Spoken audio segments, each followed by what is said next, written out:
And the microphone is on. If you think it's very crowded and packed down here, I think there's space up there, and some space over there too. Anyway, this session is about modeling and maintaining virtualized service in Microsoft System Center Virtual Machine Manager 2012.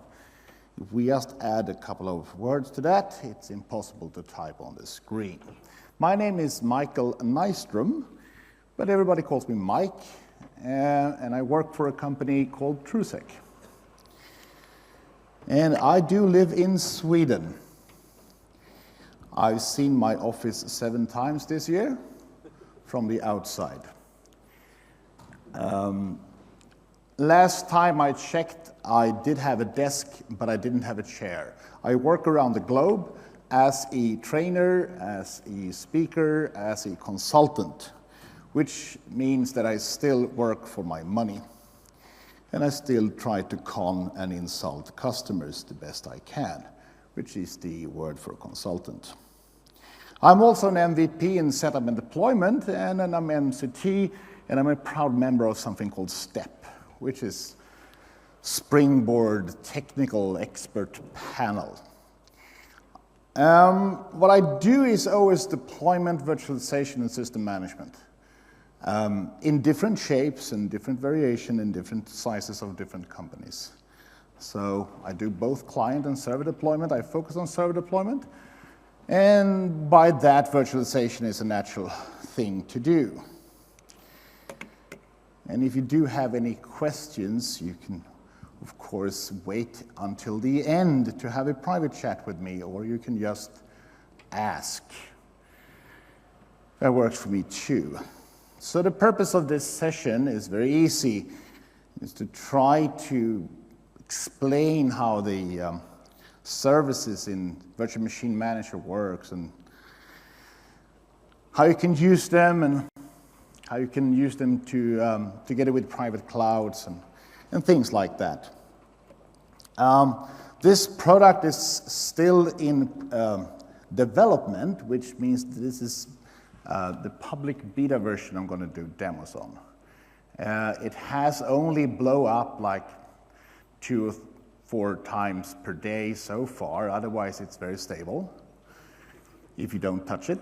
But it's a beta version, so most likely some of the demos will blow up. If they work, you know, it just happens from time to time. I'm going to buy a lottery ticket in that case.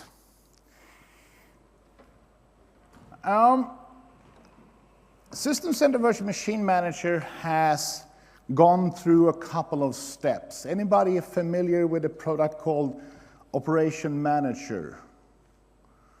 You remember MOM 2000?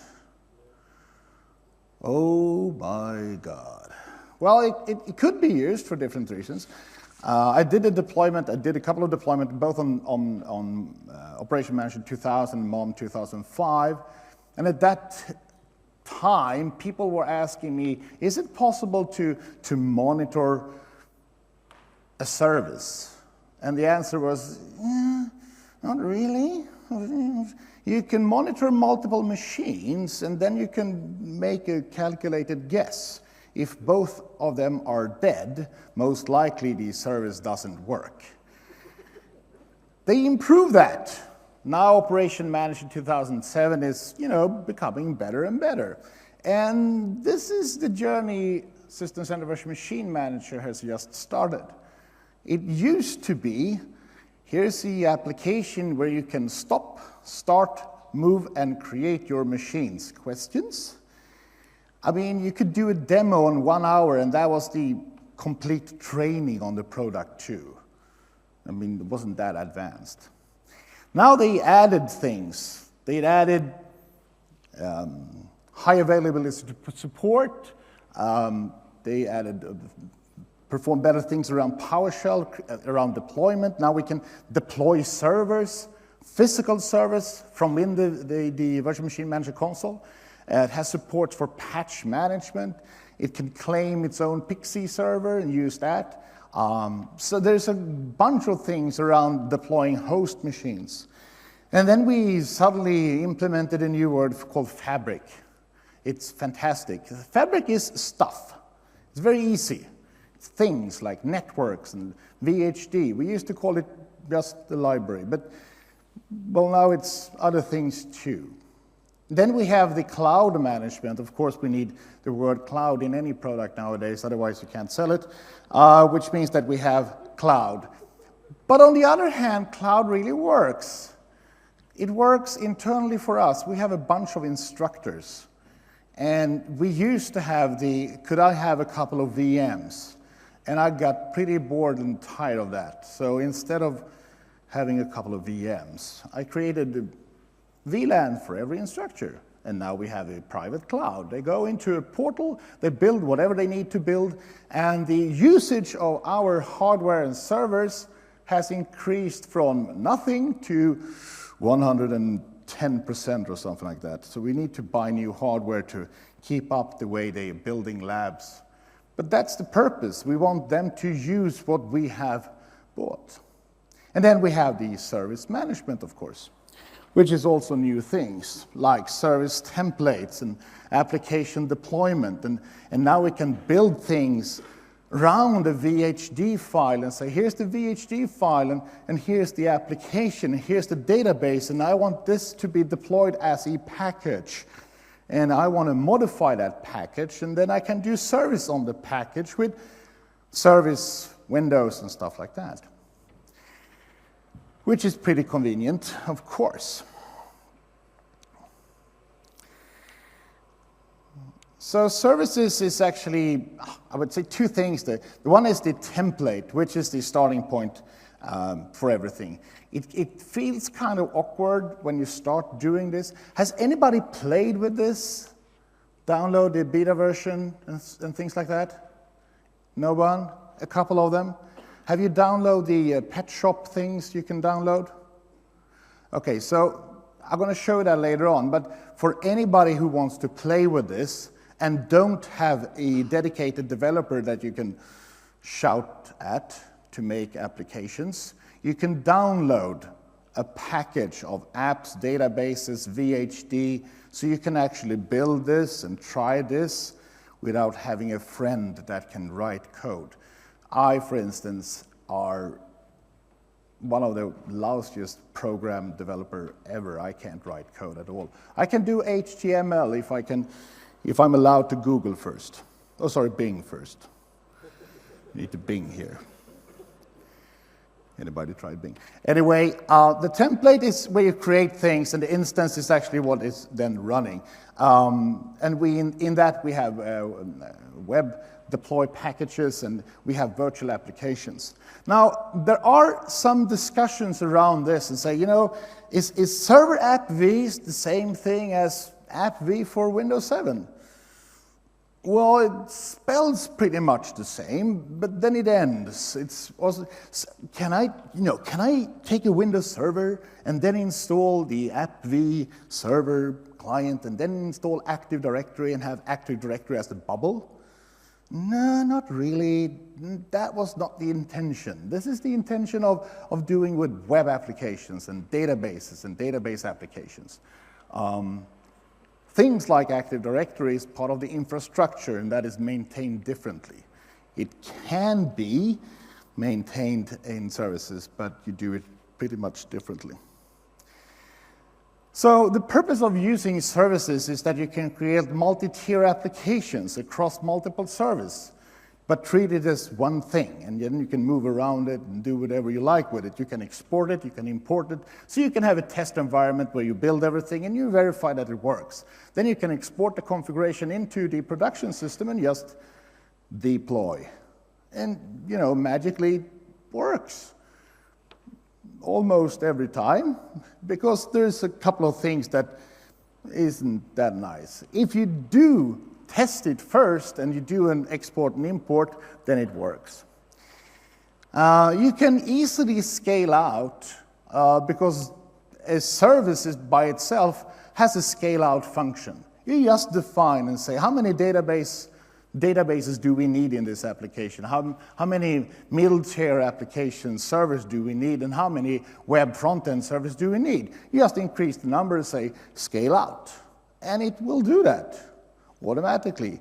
Naming servers, joining them to the domain, hooking up with applications and stuff like that. So, I like the word life cycle. So service life cycle is very simple. You start by creating your template, okay? Then you customize deployment and tell it how to deploy. And then you deploy the service. And then, here's the nice thing. Somebody says that, you know, this application doesn't really work with this amount of memory. We need to go into all the virtual machines and increase memory. Or we need to add another component that we missed. Darn, we should have added bits, or we need a feature, I don't know, .NET Framework 3.51, whatever, something needs to be done. Well, we have already deployed this application, and it works kind of, but that function doesn't work. What I can do now is to say, well, I create a copy of that template and use that template as an update. Then I apply the update, and it calculates the difference between my original template and the things I put in the new one. And it performs that action, which means that if it's a service missing, it's going to add a service without killing the machines. If it's, you need to increase memory, guess what? It's going to turn off the machines and then add memory and then fire them up again. Of course, we need to modify memory in the machines. But we can do this pretty easily by always referring to our template. Now, there are, of course, issues, like if you create your template with the name stuff, then the upgrade template also needs to be named as stuff.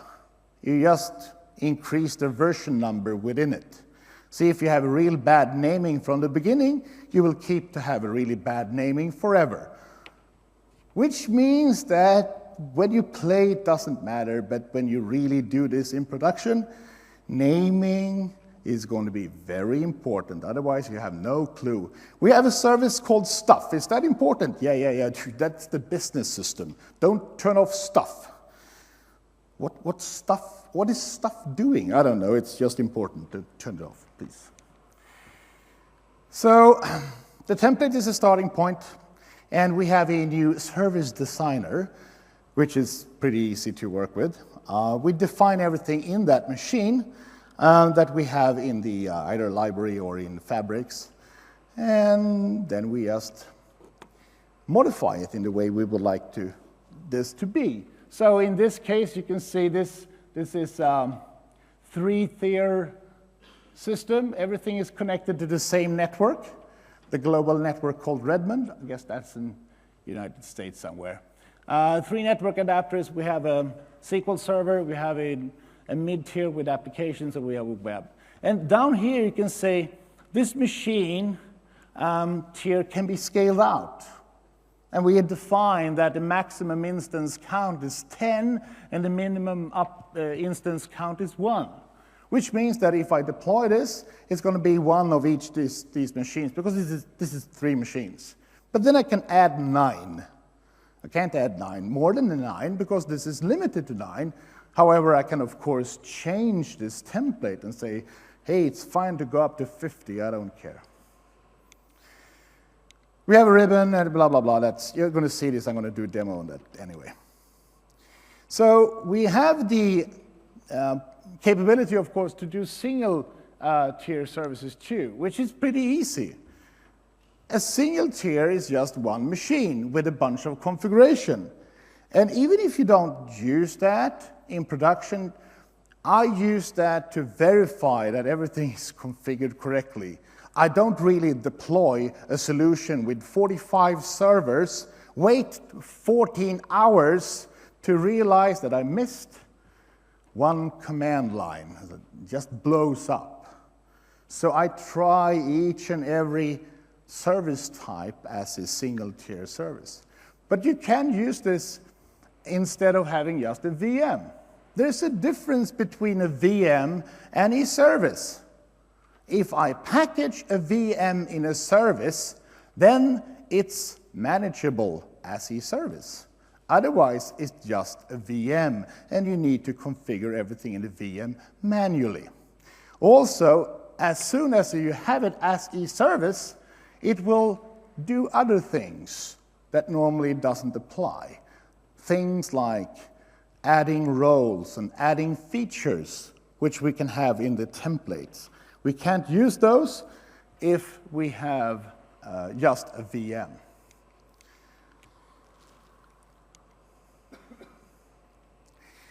I guess you are pretty familiar with that, because that's what we have in System Center Virtual Machine Manager 2008 R2. VHDs, VM templates, which consist of hardware profiles and guest OS profiles. You don't really need to have guest OS profiles and hardware profiles. You can just have a VHD and create a template on that. In this, we also have computer tier, service templates, application profile, application deployment, custom actions, roles and features, SQL profiles, SQL deployment settings, load balancer templates, application host profiles, application profile, SQL DAC deployment, settings. If we go back, it's pretty much more. So now we need to take care of all these. Do I really need to create all these? No, you can actually just fire up the designer and create a service template and add everything in real time. Just by, and add that, and I want to add that. I'm going to show you that. I don't really like that method, because if you create a really nice web server or a web application with a bunch of settings, and you would like to reuse that in another service, well, then you need to redo everything because it's inside there. If you create it as profiles, then you can use these, consume these in other services. And what you do is that you prepare the template, specify OS settings. I'm going to show you that anyway. There are a bunch of settings, though, per service. So when you deploy this, it's going to do the tier-based or deployment order. It create new VM from a template, power on, wait for the VM. It's going to install in something called a VMM guest agent. That is something we didn't have before. We didn't have any guest VMs, or a guest component, a guest agent. That is new for System Center Virtual Machine Manager 2012. This is the little agent inside the guest OS that Virtual Machine Manager communicates with and say, we're going to modify this, I'm going to add that, I'm going to run this, I'm going to do things on your machine. Application profile, we have a pre-install, we have application pre-installed. So for every application you add, you can say, before you run this application, run this whatever script, batch file, if you like. After you install the application, please do this. Before we even start, run this global script, and when we're done, run this global script again, another script maybe. I'm going to show you that too. So you can extend this in many ways, and it's pretty easy to extend. The only issue I have so far is that when you do extend these, it's like run this executable with these parameters. Is there a verify button? Can I check these settings? What happens if they are wrong? Well, it depends. For instance, in the demo application that Microsoft has, there are a bunch of settings called script that is ordinary batch files, nothing fancy at all, right? they start cmd.exe as the executable application, and on the next line you're supposed to type in the silent command for that. So if you do that, it doesn't work, because you need to add a space before. And if you do that, you get an error saying the code exited with success code 0. And as far as I know, exit code 0 is a good exit code. By default, that is a warning. So when it blows up, it doesn't tell you anything, but when it works, it gives you a warning. You can change that, but I'd like to keep that, because that's pretty much the only verification I know to see if the code works. So when it warns me about failure, it works. I've been working in this industry too many years, obviously. So demo time, thank God. 1, 2, 3, 4, flip. Okay, so let's just create something really, really simple. Let's see what we have. And if you wonder what kind of data center I run this on, it's right here on my laptop. I don't trust clouds. Trust my own clouds, not the other ones. It's too far away. So in the library we have what? We have, of course, a bunch of VHDs. We have VHD files. We have a VHD that is as SQL Server included, as is sysprepped SQL Server installation. Here's the Windows Server 2008 R2 Enterprise Evaluation VHD file. When you start playing with this, you're going to realize that you really need to create VHD files. And there's many ways to do that, to create reference images. The easiest way to create a VHD file is an application called Vim2VHD, because that takes about 2.5 minutes to have a reference image. Otherwise, you need to install it, sysprep, and capture it. And using Vim2VHD is not that hard, so I would suggest you use that application. If I have time, I can show you that later on. I have all this stuff in here. I also, of course, configure this. So I do have a hardware profile, and I have a guest operating system profile. And the first thing I need to do is create a template. And I can either create guest OS hardware profile and combine them into a VM template, or I can just create the template from the beginning. So let's do that. So I'm going to pick a VHD file. What about the server, Windows Server 2008 R2? Next. Call it demo, of course. What else? If I do have a hardware profile, I can pick it here. If you are very new to System Center Virtual Machine Manager, you should be aware of that the default setting are as slow and as bad as possible. If you think that next is going to give you something really good performance-wise, you're wrong, because it's not that way.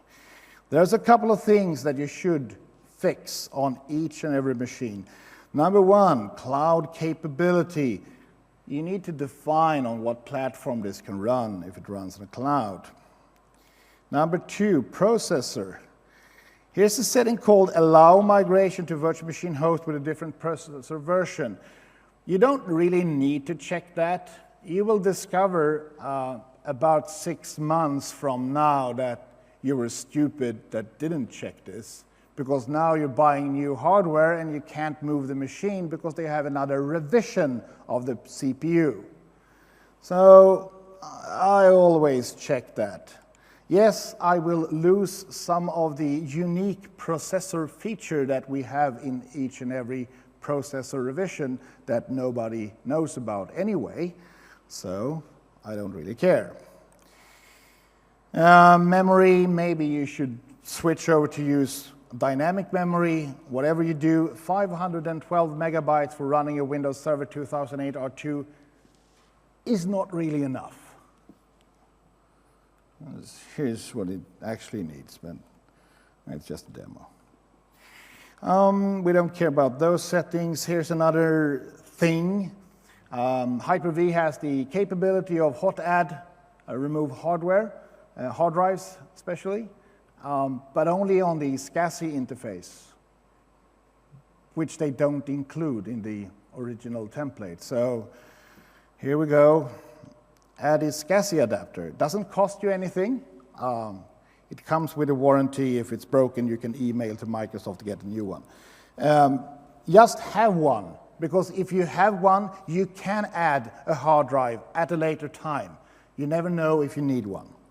Network adapter is, of course, the legacy network adapter. Very nice, very not so fast, and pixie, and throw it away and get a real adapter called network adapter.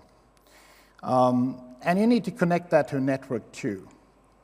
Here are other new settings for System Center Virtual Machine Manager, like I would like this to pick an IP address and be on that VLAN, for instance, or I would like to enable virtual network optimization, which is VMQ, virtual machine queues, for instance.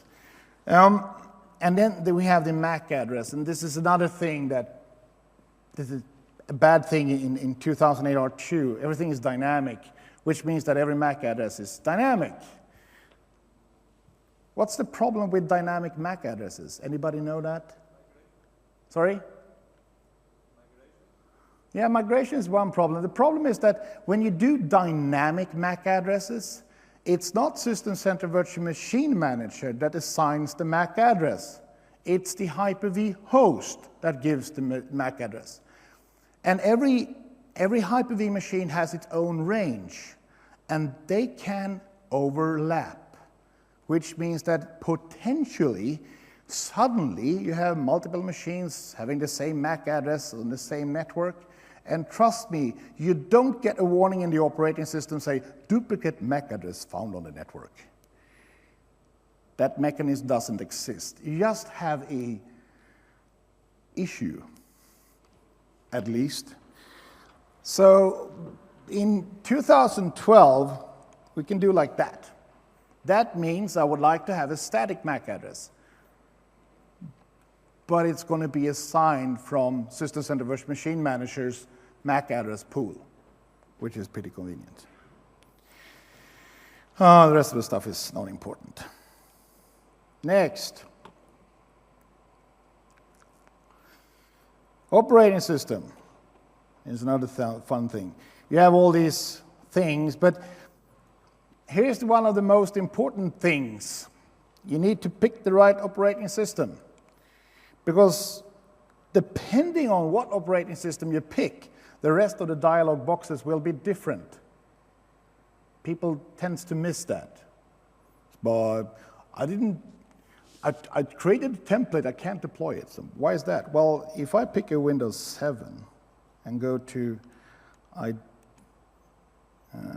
let's see, no, yeah, here it is. Here, I need to define a username and a password because I'm deploying Windows 7. And the only name you can't use is administrator. The default name that says administrator cannot be used. If I pick a server, like a 64-bit version of it instead, well, it doesn't ask me for the username anymore. So when you create those templates, please pick the right operating system first, because the other dialog boxes will follow based on the operating system. Otherwise, you're going to be in a kind of a mess. Identity information is not important. Password is, and there's two ways of doing this. Either you actually just hammer in the password in the machine, but you can also use a run as profile. Run as profiles is also a new thing in System Center Virtual Machine Manager, which is pretty nice. Time zone has nothing to do with keyboard layout and things, just the time zone. And here you have roles and features.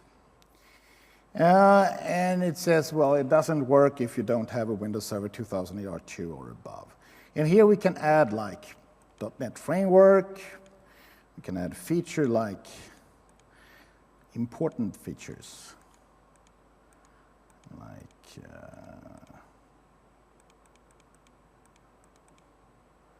Like the Telnet client, for instance.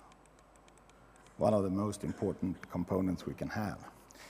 We can also join this to a domain, and here we can also use the select run as profile, but in this case I'm going to do this. Corp that.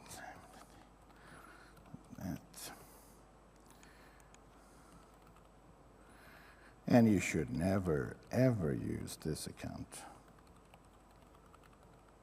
What you should do is that you should create something called a join account, an account that is a user but has the ability to join the machines in the organization unit you specify. And to make machines pop up in the correct organization unit, you also need to provide an unattended file that specify machine object OU. Otherwise, they're going to end up in computer if you don't modify that in Active Directory too. Like that.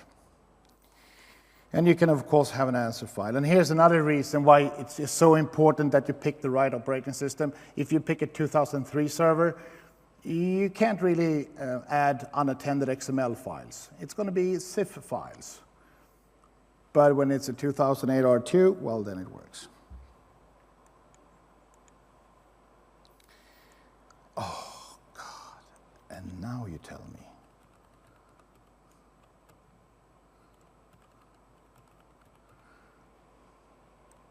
Happy now? Thank you. Here we have create application. We're going to come back to this later on, but here I can specify applications. And here I can specify SQL Server deployment, and now I have a really nice template.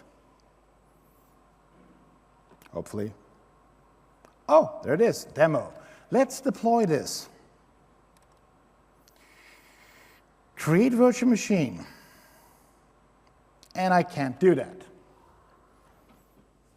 Why is that? Well, I picked features and roles.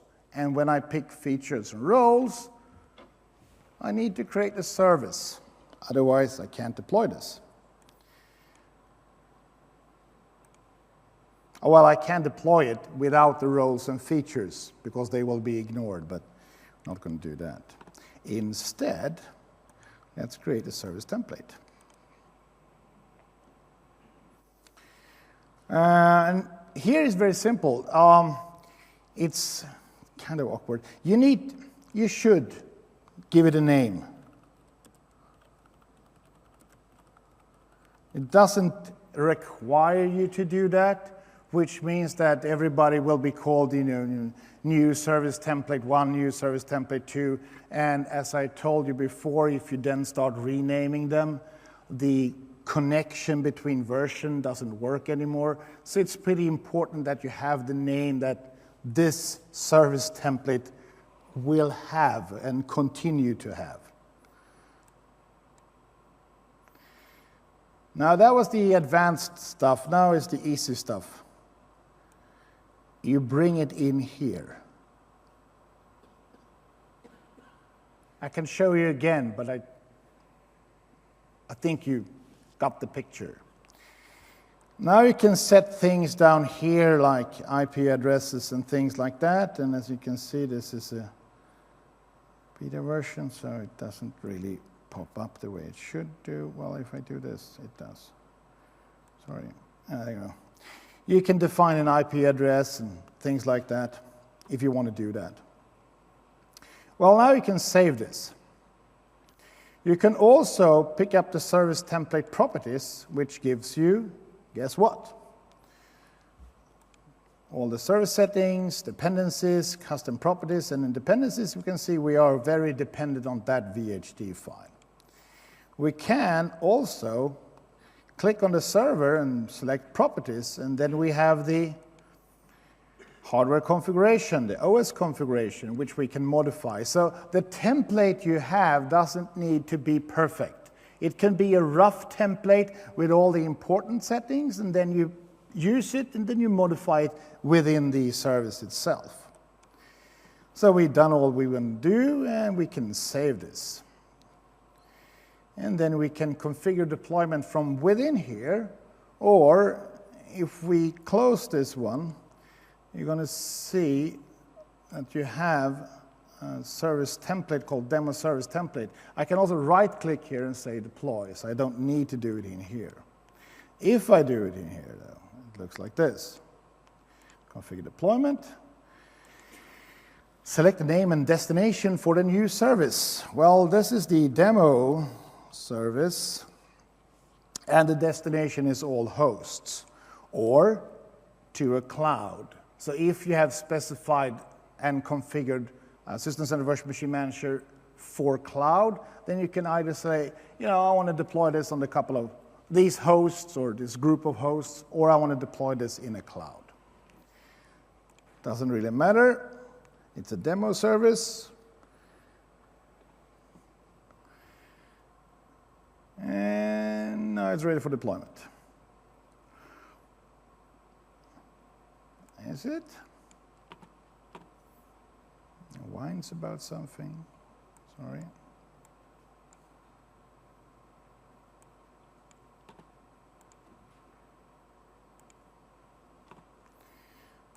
It consists of the following things. It has a name called whatever.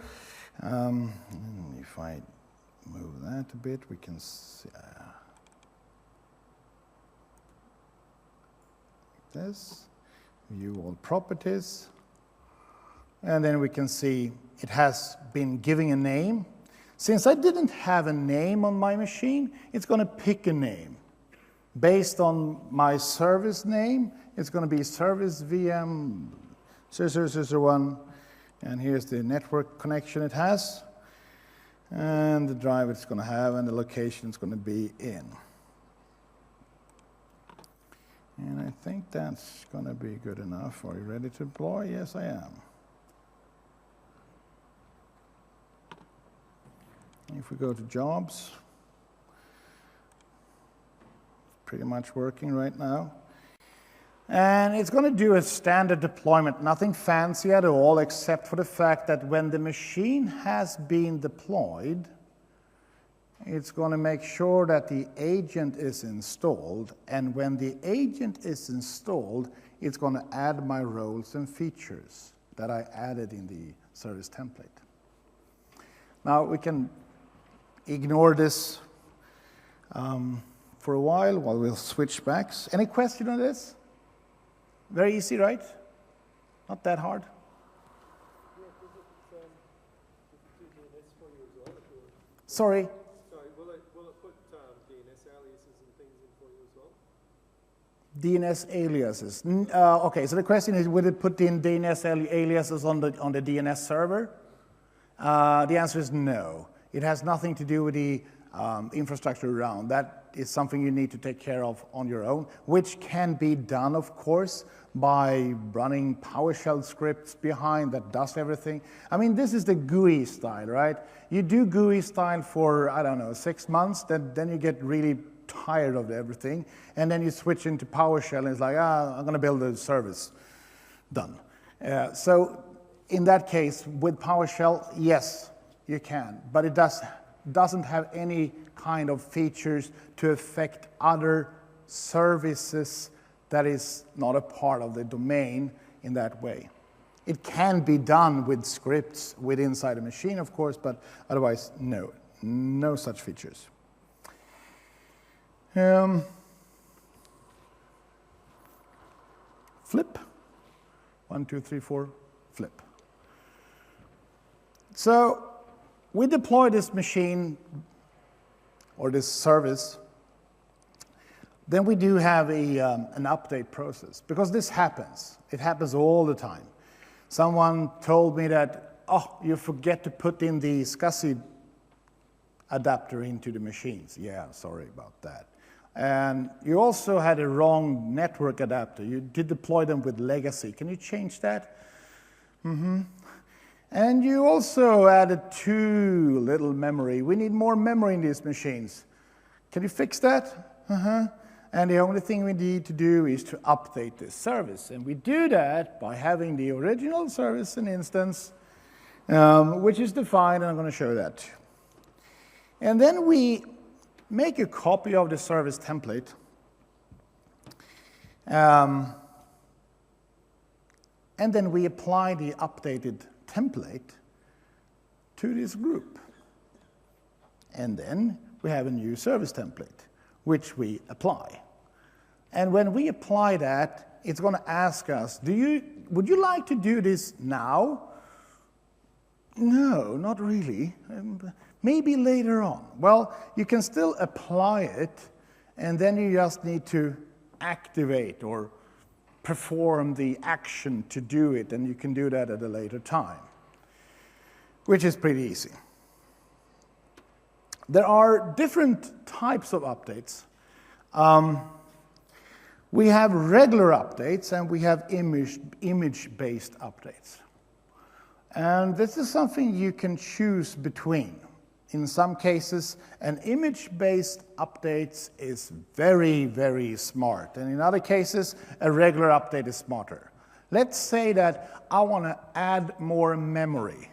There's no point of deploying a new image in that case.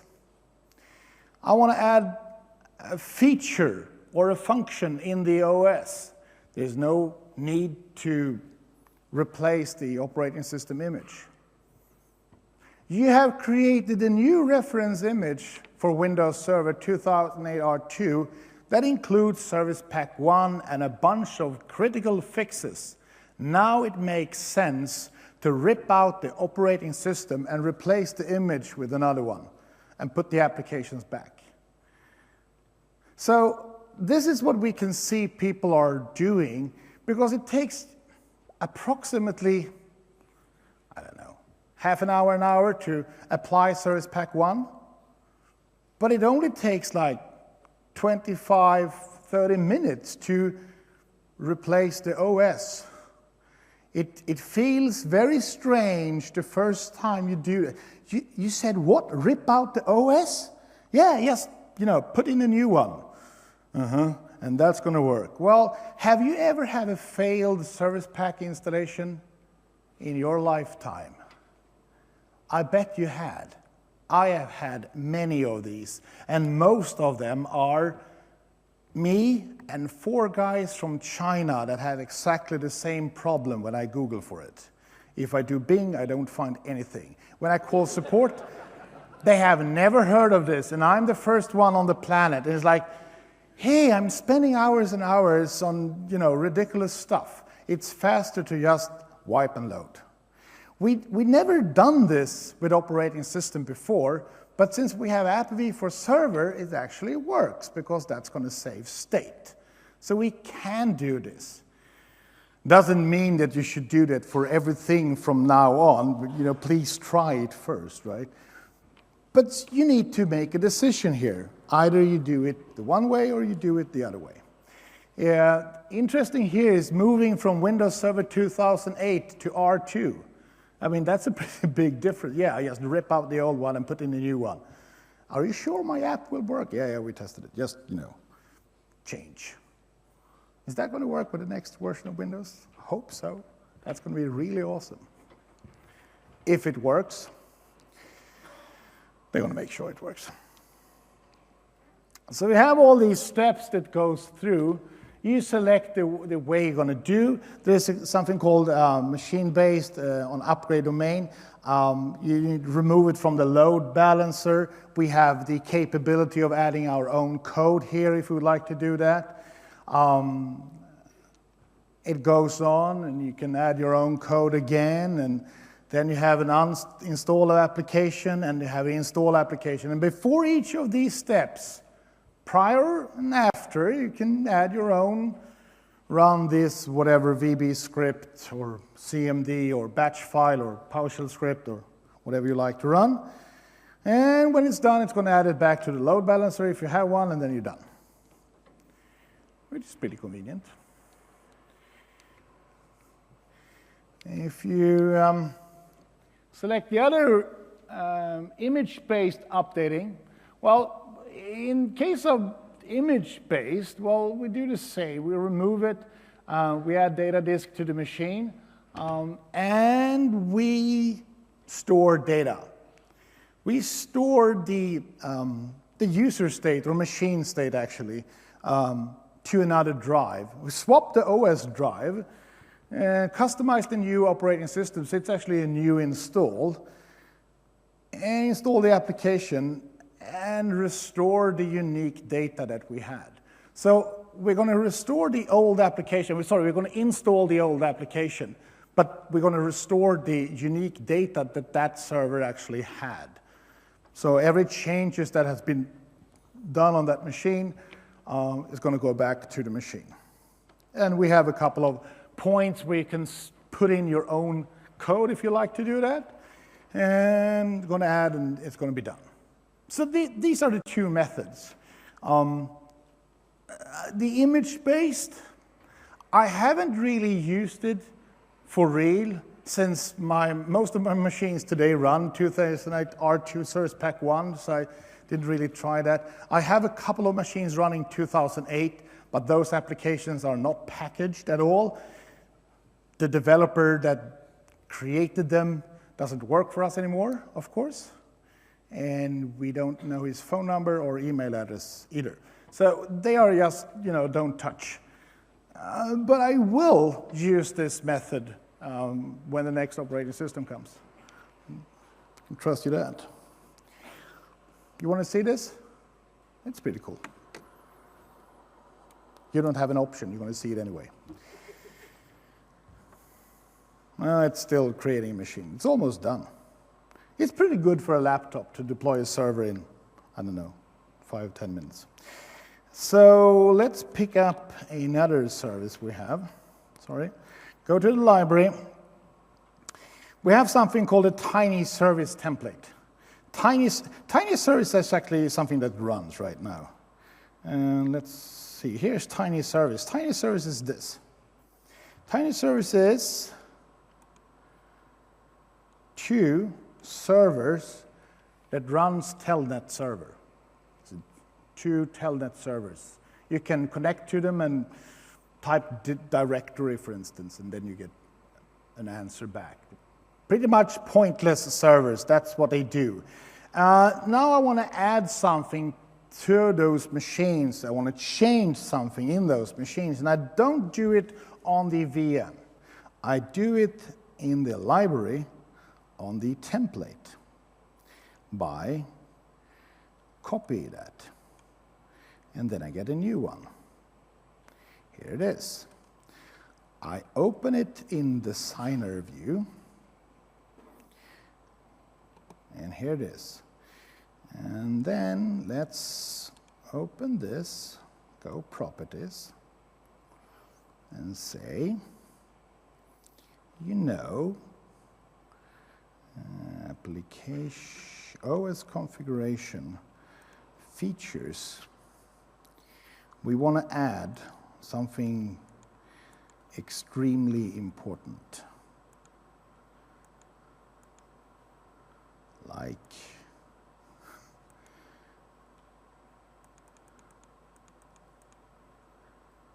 simple TCP/IP. Anybody install that? Anybody knows what it is? It's pretty fun when I do training. People say, yeah, it has something to do with TCP/IP. Not really.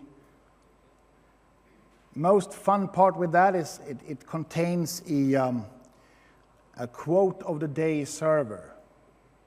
So you can use a telnet client to ask for quote of the day. And then you get a couple of quotes from famous people back. That's what it's contained. Besides that, it also have the character generator. It's a bunch of stuff that needs to be in to fulfill a couple of RFCs. Never, ever install that on a production server, which I'm doing right now. This is just a demo, so I'm fine. So I modified that, and maybe I also want to modify the amount of memory. Then in that case, I go to a hardware configuration and say, that's not enough. I need to add more memory, or anything like that. When I'm done, I'm saving this, and I exit. Here's the release. If I go to properties, it says copy of version 3. Well, this is actually version 4 now, and I press OK. I go back to my original template, tiny service, and then I go to tiny service and say set template. And now it gives me a list. And you can see it needs to have the same name, and you need to be very, very accurate about, instead of having it named as copy of version 3, then it's going to be copy of copy version 3, then it's going to be copy, copy, copy of version 3. Is it version 3 or just a copy of it? It doesn't do this automatically. You need to type it in. I apply this, I do next, and next. And here is the option you have between maintenance of the existing machines or deploy new machines using image-based servicing. This is conventional, and I will not apply this immediately. I will go through the wizard first. And then we're going to see what happens when we say this. Apply template. And if we are fast, performing servicing on imaging. And what you can see here, it's performing servicing, and it's doing a differential of these settings, and then it's going to go into the machines using the guest agent and actually use DISM to add these features, and then it's done. Well, now it's only one server, so it's not a big thing. I can do this manually, of course, but this way I don't need to log on to the virtual machines, right? Otherwise, I need to log on to them to add a component inside the operating system. And in some cases, it needs to restart, in some cases, it doesn't. What if you have an application that scales out to 45 VMs? Well, this is just 4 or 5 clicks, 45 machine, that's a project. Then you need a project leader or a project manager, and then it's never going to be finished. Because it's going to be meetings and impacts and discussions and security and Had those meetings? Isn't they funny? Are you sure on this? No, I'm just, guessing. I'm lying, whatever. That's the way we do this. If this was something that enforced this machine to reboot, they will reboot. That's why you can have them in tiers, in different domain tiers, and say, well, this is one group and this is another group. Please just service one group at a time. So the service will still service our customers. So you don't really need to know about this either. I didn't divide these because they are only one tiers anyway. It was really nice, wasn't it? Have you seen this before? Anyone? Anyone tried it at home? Don't try this at home. Okay. It doesn't work with home server or Xbox. Would be nice if it worked with Xbox. Apply more memory. Thank you. Install more games. Yes, absolutely. So the service level refresher is something that gives you all this information. And it constantly monitors your machine. So this service, if you turn one machine off, it will actually monitor the service itself. So it's not really Operation Manager inside, but some kind of monitoring. This service contained is built on the following servers, and you actually turn one off, which means that, you know, the service itself is not really accurate. If you remove a server, it's going to be annoyed, angry, and everything is going to turn into red. And then you have the option to replace the server. So, you know, you're missing the database server. Yeah, I know, I throw it in the, you know, in the bin. Sorry. Well, you can just add one, because you're allowed to have one SQL server in this service, so you just add the database. But what about the data? Yeah, guess what? It's lost, but still you have the database server exactly as it was from the beginning. Well, then the data is gone. Yeah, do you have a backup? No, we don't do backups anymore. Everything is virtualized. Then we don't need to do that. And you can all do all these things too. So instead of going into each and every virtual machine to start and stop and move and do things, you can do this on the service level and say, you know, stop this service, delete this service. That's a powerful command, right? Delete the business logic for this company. Click, it's gone. Oops, I'm sorry. Then you run. You can also scale out, which is pretty easy. I'm going to show you that too. And you can, of course, on the VM level actions, do normal things like cloning and deploying and everything that we could do before. Together with Operation Manager, which I'm not going to show you, because that demo blow up totally. You can see all this, of course, and you can use this to verify that everything is correct, and you can see everything as e-service, of course. But you're going to see the scale out. Let's do scale out. Oh, this is fun. Here's the tiny server thingy. Scale out. One in this tier already contains the specified maximum number of virtual machines, okay? And then you give it a new name, and here it doesn't inherit the name. Here you really need to type in the name.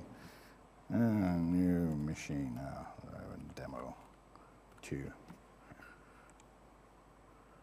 And it's going to tell me which host to run this on, and I do next, and configure settings, and so on. And that machine is going to be a copy of the other machines, right? So it's pretty easy to just add machines. Now, the warning is because the template says only 2 is allowed. You can, of course, open the service template, modify that, and apply that as a modification to that service, and then you can add more machines without having the warning. It's only a warning, so it's kind of whatever.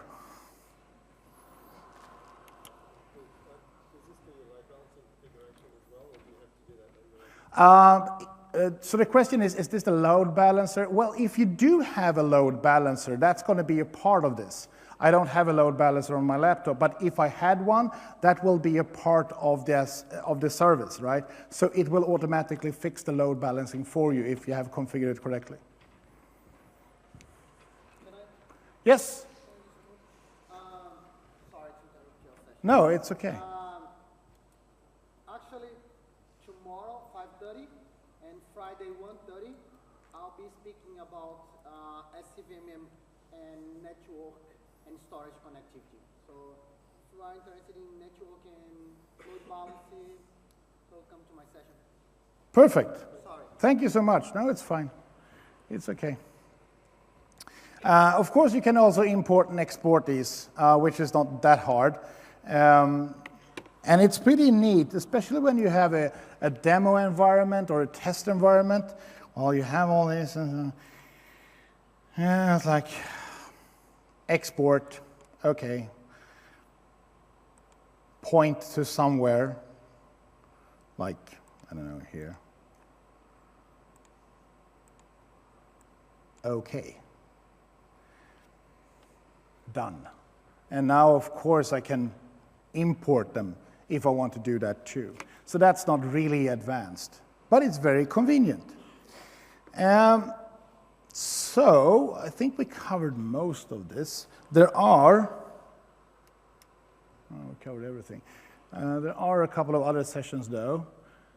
We have the deployment planning and upgrading, fabric lifecycle, hybrid cloud management. That's a fun one. And the understanding server app sequencing. So the VIR 314 is something I can really encourage you to go to.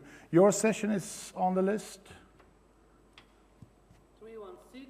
316. 212. And 212, yes.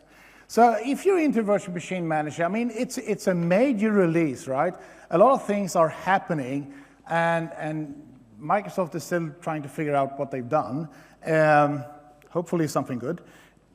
But there are a lot of things that happens, and now is the time to learn all this.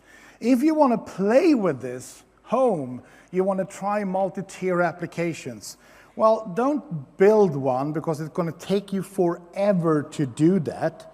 Instead, find this. Documents, events, Australia, and here's the deploy Pet Shop 3-tier application using VMM 2012. It's pre-manufactured code, databases, VHDs, scripts, command lines, everything is done, right? The only thing you need to do is download, unpack, put it in the library, and read through this. Now, there is one thing that many people do wrong here. First of all, they don't create a template for each machine. I would recommend you to do that because it's easier when you're trying to learn how it works, right? But it's not crucial. The crucial part is this. Let's go here. Yeah, here it is.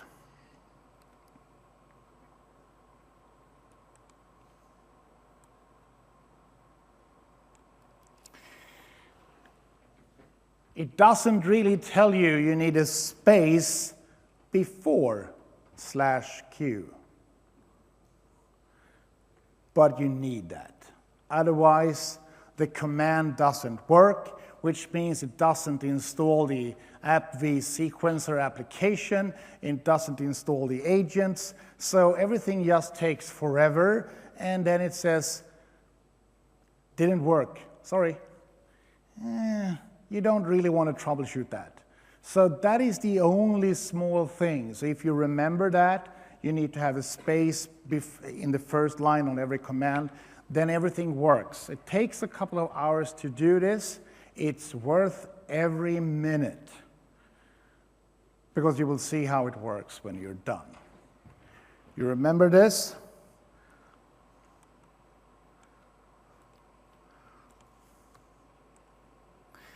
And this is actually built for the beta version. So for the public beta version that you can download, these components are built and designed for, so it works out of the box. Nothing fancy at all.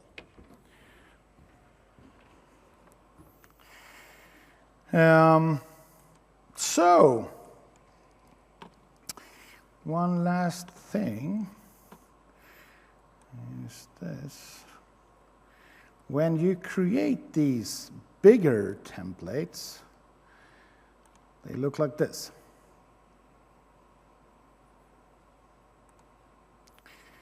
And in these, for instance, in the web tier application, new release, sorry, not going to do that. Going to do that. In these, we have the pre-installed script. Here is what you do. You define the executable. You define the parameters. That you can see I have a space. And then you define what script package is going to be run. Well, what is a script package? Well, a script package is actually a folder with some code in it. and you pick the right one depending on your operating system.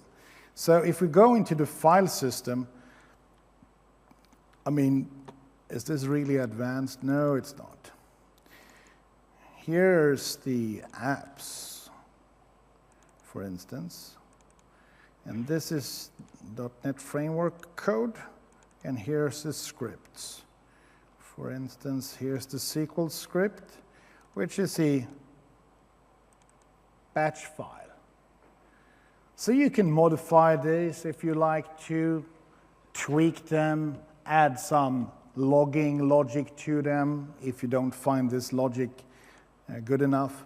There are some logic around logging built in. You find that under advanced. Here's where you tell it to. Write an application log, an error log, and here's match exit codes. 1641, 3010, 3011.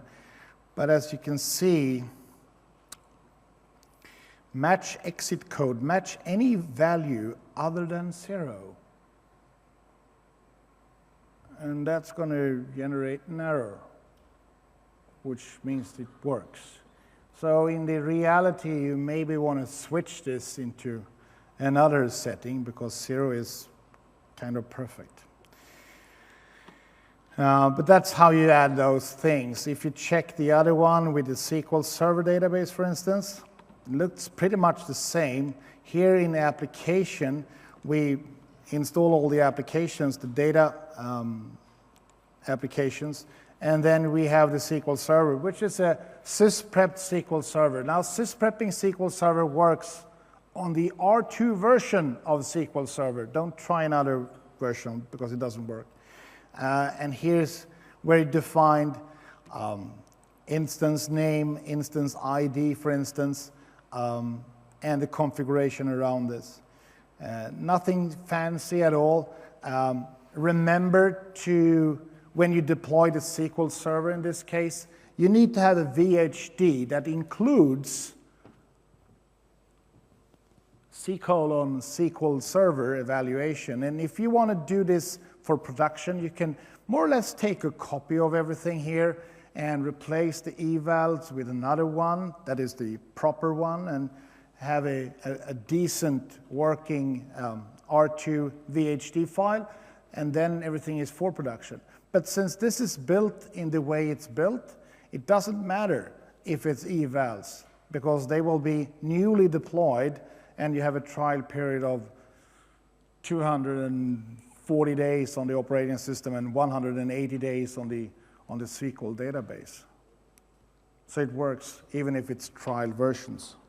You're not supposed to run this in production. But it's a very good sample that you can, just download, make it work, and you will see how this works. So, pretty much done for today. Questions? And before we take questions, please fill out the eval form. This is my first time here in Australia. Never been here before. And Microsoft was so kind to pay the air ticket and the hotel, and I would like to come back. It's very easy. And the only way to make me come back, if you want to see me here again, is to fill out the eval, which is a nice eval. Otherwise, I will never come back anyway. But that's up to you. Any questions?